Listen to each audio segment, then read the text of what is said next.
আর কত নারী নির্যাতিত হবে? একের পর আমরা দেখেই যাচ্ছি। মানে ডাক্তার থেকে শুরু করে ছোট বাচ্চা থেকে শুরু করে সবাই এমন হেনস্থার সম্মুখীন হচ্ছে। ভারত বলে স্বাধীন, এই স্বাধীনতার পরিচয়? হ্যাঁ, স্বাধীন হয়েছে ঠিকই, কিন্তু মেয়েরা হয়তো বা স্বাধীন হয়নি, সত্যি স্বাধীন হয়নি। তাহলে এই নরপৈশাচিক এদের মধ্যে মানে সমাজ দূষিত হয়ে গেছে। এই স্বাধীন ভারতে সমাজের মানুষ মানে পৈশাচিকে পরিণত হয়েছে। বুঝতে পারছি না এই ভারত কবে সুস্থ হবে, এই মানে স্বাধীন ভারতের মধ্যে নারীরা কবে সুরক্ষিত হবে। কামনা করি মানে নারীরা যত তাড়াতাড়ি পারুক সুস্থ হয়ে যাক, স্বাভাবিক হয়ে যাক, এরকম ঘটনা যেন আর দ্বিতীয়বার না হোক, এটাই কামনা করি। আর মানে দোষীদের দৃষ্টান্তমূলক শাস্তির দাবি করি। আজকে কি কর্মসূচি ছিল? আজকে আমাদের দেখতেই পাচ্ছেন আছে ডক্টর তিলোত্তমা দেবনাথ। তার এই যে ধর্ষণ খুনের অভিযোগ মানে খুবই নিন্দনীয়। মানে ভাবা যায় না এরকম একটা ঘটনা ঘটতে পারে।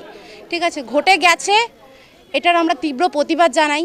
ঠিক আছে, দোষীদের শাস্তি হোক। আর যত প্রমাণ লোপাটের যে চলছে, যে খেলা চলছে, এই খেলাটা দ্রুত শেষ হোক।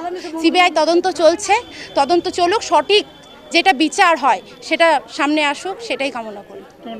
আমার নাম প্রীতি দত্ত। হ্যাঁ, আমার মাস্টার্স কমপ্লিট, আমি এমনি চাকরির এক্সাম দিচ্ছি। নমস্কার। আমরা বলতে চাই যে মেয়েটিকে যে অত্যাচার করে, যে মানবিক কষ্ট দিয়ে মেয়েটিকে মারা হয়েছে, আমরা চাই যে লোকগুলো এরকম করেছে তাদেরকে সেইভাবেই কষ্ট দিয়ে মারা হোক। আর এদের শাস্তি দেখে যেন হাজার হাজার ওই শয়তানেরা যেন ভয় পায়, ভয় কেঁপে ওঠে যে এই রকম দোষ করার আগে আমাদেরকে 100 বার ভাবতে হবে।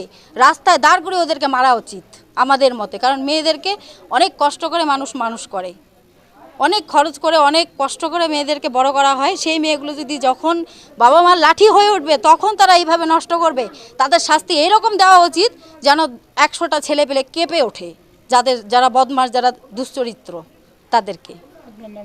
আমার নাম সাবিত্রী বিশ্বাস, দাসপাড়াতে।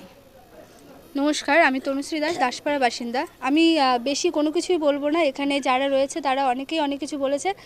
আমি শুধু একটা কথাই বলবো, যারা ধর্ষিতা আছে তাদেরকে শুধুমাত্র ফাঁসি না, ফাঁসিটা আমার মনে হয় খুবই একটা ন্যূনমান্য শাস্তি, কারণ সেটার মাধ্যমে ও যন্ত্রণাটা অনুভব করতে পারবে না। শুধু ফাঁসি না, যেমন করে যেই মেয়েটাকে ও মেরেছে বা যেমন করে সেই মেয়েটা কষ্ট পেয়েছে, ঠিক তেমন করে ওকে ভরা বাজারে মারা হোক। আর শুধুমাত্র একদিনে না, ওকে দিনে 10 দিন তিলে তিলে মানে ওকে দিনে মানে কষ্ট করে, আমার মনে হয় না হাত বা আঙুল থেকে এক একটা আঙুল কেটে ফেলে রাখা হোক, একটা আঙুল কেটে ফেলে রেখে কিছুদিন ফেলে রাখা হোক, তারপরে একটা হাত কেটে ফেলে রেখে কিছুদিন ফেলে রাখা হোক। এরকম করে কিছু করে ওকে কেটে টুকরো করে তিলে তিলে ওকে মারা হোক। শুধুমাত্র একভাবে ওকে যেন ফাঁসি না দেওয়া হয়, ওকে একেবারে ছোট করে তিলে তিলে মারুক, ও অনুভব করুক যে শাস্তিটা কী হয়। যেভাবে পা দুটো ভেঙেছে সেভাবে যেন পা দুটোকে ওরও ভাঙা হোক সেভাবে। আমি ভীষণ দুঃখিত যে এরকম আজকে আমরা 2024-এ দাঁড়িয়েও এরকম ঘটনার সম্মুখীন হচ্ছি আমি ভাবতেও আমাদের খুব কষ্ট হয় যে কালকে 15ই আগস্ট, অথচ আমরা আজকে মনে হচ্ছে যে আমরা মেয়ে হয়েও স্বাধীন নই। তো আমি এটাই বলবো যে এমন শাস্তি দেওয়া হোক আমরা যাতে বুঝতে পারি যে হ্যাঁ, আমরা হয়তো ভবিষ্যতে স্বাধীন হতে পারবো। আমি এখনও এটা মনে করি যে স্বাধীন নই আমি, ভবিষ্যতে যেন মনে হয় এই শাস্তিটার পরে যে আমরা স্বাধীন হতে পারবো।